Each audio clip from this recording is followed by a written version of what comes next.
जय श्री कृष्णा। अभिमन्यु के पुत्र राजा परीक्षित थे। राजा परीक्षित के बाद उनके पुत्र जनमेजय राजा बने। एक दिन जनमेजय वेदव्यास जी के पास बैठे थे।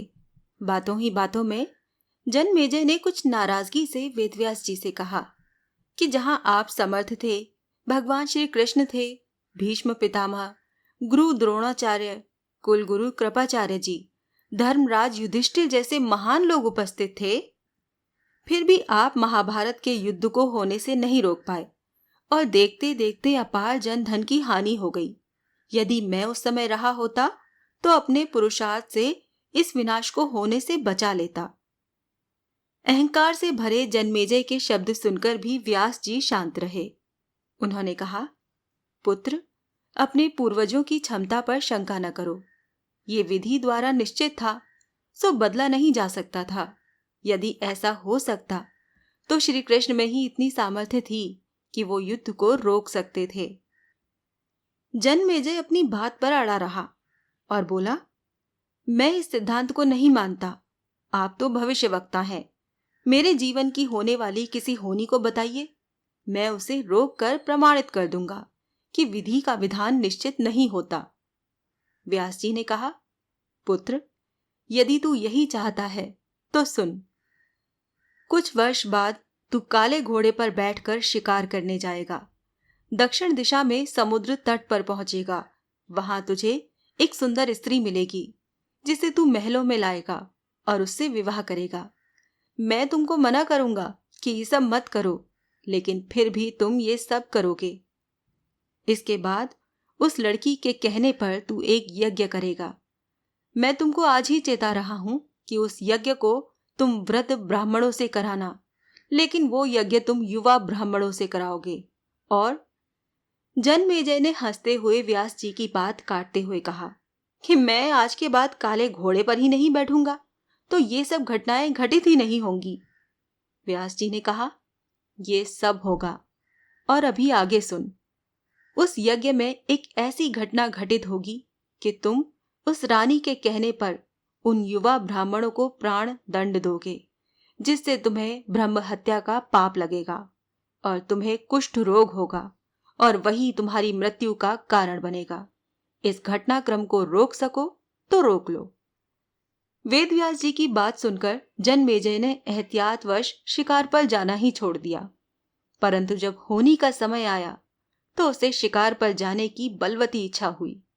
उसने सोचा कि काला घोड़ा नहीं लूंगा, पर उस दिन उसे अस्तबल में काला घोड़ा ही मिला। तब उसने सोचा कि मैं दक्षिण दिशा में नहीं जाऊंगा, परंतु घोड़ा अनियंत्रित होकर दक्षिण दिशा की ओर गया और समुद्र तट पर पहुंचा। वहां पर उसने एक सुंदर स्त्री को देखा और वो उस पर मोहित हो गया। जनमेजय ने सोचा कि इसे लेकर महल में तो जाऊंगा, लेकिन शादी नहीं करूंगा। परंतु उसे महलों में लाने के बाद उसके प्यार में पड़कर उससे विवाह भी कर लिया। फिर रानी के कहने से जनमेजय द्वारा यज्ञ भी किया गया। उस यज्ञ में युवा ब्राह्मण ही रखे गए। किसी बात पर युवा ब्राह्मण रानी पर हंसने लगे। रानी क्रोधित हो गई और रानी के कहने पर राजा जनमेजय ने उन्हें प्राण दंड की सजा दे दी। फलस्वरूप उन्हें कोढ़ हो गया। अब जनमेजय घबरा गया और तुरंत व्यास जी के पास पहुंचा और उनसे जीवन बचाने के लिए प्रार्थना करने लगा। वेदव्यास जी ने कहा कि एक अंतिम अवसर है तेरे प्राण को बचाने का। मैं तुझे महाभारत में हुई घटना का श्रवण कराऊंगा, जिसे तुझे श्रद्धा और विश्वास के साथ सुनना होगा। इससे तेरा कोढ़ मिटता जाएगा। परंतु यदि किसी भी प्रसंग पर तूने अविश्वास किया तो मैं महाभारत का प्रसंग रोक दूंगा और फिर मैं भी तेरा जीवन नहीं बचा पाऊंगा। याद रखना, अब तेरे पास ये अंतिम अवसर है। अब तक जनमेजय को व्यास जी की बातों का पूरा विश्वास हो चुका था, इसीलिए वो पूरी श्रद्धा और विश्वास से कथा श्रवण करने लगा। व्यास जी ने कथा आरंभ की और जब भीम के बल के वो प्रसंग सुनाए जिसमें भीम ने हाथियों को सूंडों से पकड़कर उन्हें अंतरिक्ष में उछाला, वो हाथी आज भी अंतरिक्ष में घूम रहे हैं, तब जनमेजय अपने आप को रोक नहीं पाया और बोल उठा कि ये कैसे संभव हो सकता है, मैं नहीं मानता। व्यास जी ने महाभारत का प्रसंग रोक दिया और कहा, पुत्र, मैंने तुझे कितना समझाया कि अविश्वास मत करना, परंतु तुम अपने स्वभाव को नियंत्रित नहीं कर पाए, क्योंकि ये होनी द्वारा निश्चित था। फिर व्यास जी ने अपनी मंत्र शक्ति से आह्वान किया और वो हाथी पृथ्वी की आकर्षण शक्ति में आकर नीचे गिरने लगे। तब व्यास जी ने कहा, ये मेरी बात का प्रमाण है। जितनी मात्रा में जन्मेजय ने श्रद्धा विश्वास से कथा श्रवण की, उतनी मात्रा में वो उस कुष्ठ रोग से मुक्त हुआ, परंतु एक बिंदु रह गया और वही उसकी मृत्यु का कारण बना।